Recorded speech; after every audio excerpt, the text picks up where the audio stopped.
किसी ने बड़े कमाल की बात कही है कि दूसरों की शिकायत करने से बेहतर है कि खुद को बदल लीजिए, क्योंकि पूरी दुनिया में कारपेट बिछाने से अच्छा है कि खुद के पैरों में चप्पल पहन लीजिए। मैं हूँ सीमा पांडे, एक बड़ी छोटी सी कहानी लेकर आई हूँ। एक मिडिल क्लास फैमिली की कहानी है जिनका सपना था कि उनके पास एक अपनी कार हो। बच्चे पापा से जिद करते कि पापा बस एक कार खरीद लीजिए। पिताजी एक प्राइवेट कंपनी में काम करते थे, उतना पैसा जमा नहीं कर पा रहे थे कि एक कार खरीद सकें। उनके एक बेटा और एक बेटी थे। पत्नी भी कहती थी बच्चों की जिद है, बच्चों का शौक है तो एक कार खरीद लीजिए, सेविंग इकट्ठी कर लीजिए, लोगों से उधार ही ले लीजिए।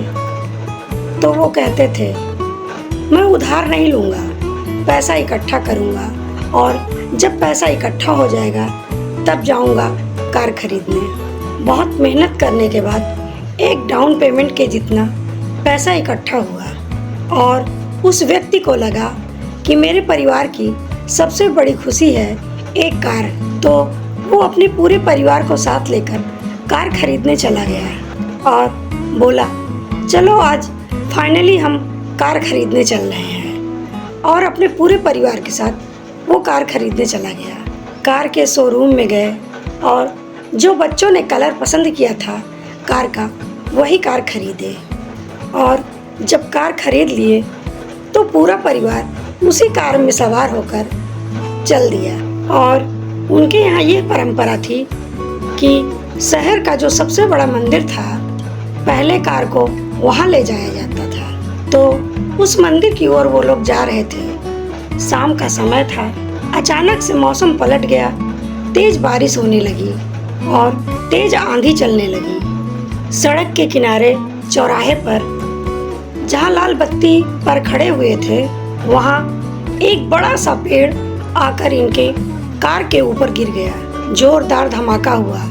लोग दौड़े बचाने के लिए। चारों जो परिवार के सदस्य थे सुरक्षित थे, लेकिन कार पूरी तरह से क्षतिग्रस्त हो गई, टूट गई, तहस नहस हो गई। जितने लोग आसपास खड़े थे सब लोग कहने लगे क्या कार खरीद ली, कितनी खराब मुहूर्त में ये कार खरीदी। इन चारों को हल्की फुल्की चोटें आई थी और इन्हें अस्पताल ले जाया गया और ये ठीक हो गए।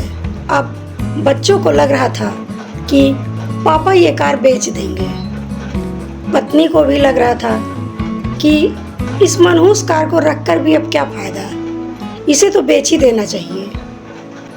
लेकिन कार का इंश्योरेंस था तो उस व्यक्ति ने कहा नहीं, मैं इस कार को बेचूंगा नहीं, मैं इसे ठीक करवाऊंगा, इसे कंपनी में भेजूंगा और रिपेयर करवाऊंगा। दोबारा जब गाड़ी रिपेयर होकर वापस आई तो उस व्यक्ति ने अपने परिवार से कहा चलो इस गाड़ी में बैठकर हम फिर से घूमने चलते हैं। पर घर वाले डरे थे कि इस गाड़ी में बैठकर जाएंगे कहीं फिर से कुछ बड़ा हादसा ना हो जाए। लेकिन जैसे कि परंपरा थी तो उसी मंदिर में ले गए। जाकर मंदिर में प्रसाद बांटा और माता को प्रणाम किया और पूरी कॉलोनी में मिठाई बांटी।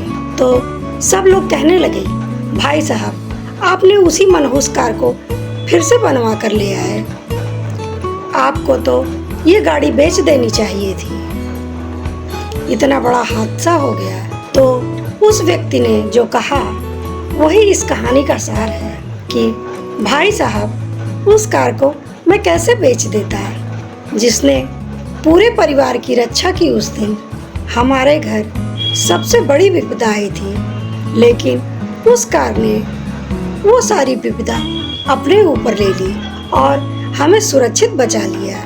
और जिसने हमारी जान बचाई उसे मैं अपने आप से कैसे दूर रख सकता हूँ, उसे मैं अपने आप से कैसे अलग कर सकता हूँ।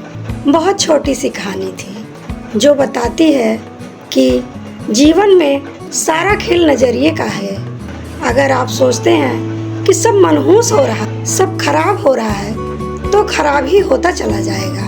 और अगर आपने सोचना शुरू किया कि सब अच्छा हो रहा है तो सब अच्छा ही होता चला जाएगा। और अगर आपने सोचना शुरू किया कि जो हुआ उसमें ऊपर वाले का प्लान था, हो सकता है सब ठीक हो जाए, इसीलिए उन्होंने ऐसा किया है, तो आपको ज़िंदगी में आशा दिखने लगेगी, पॉजिटिविटी दिखने लगेगी। तो दोस्तों, मिलती हूँ अगली वीडियो में एक नई कहानी के साथ। तब तक के लिए हंसते रहिए, मुस्कुराते रहिए। नमस्कार।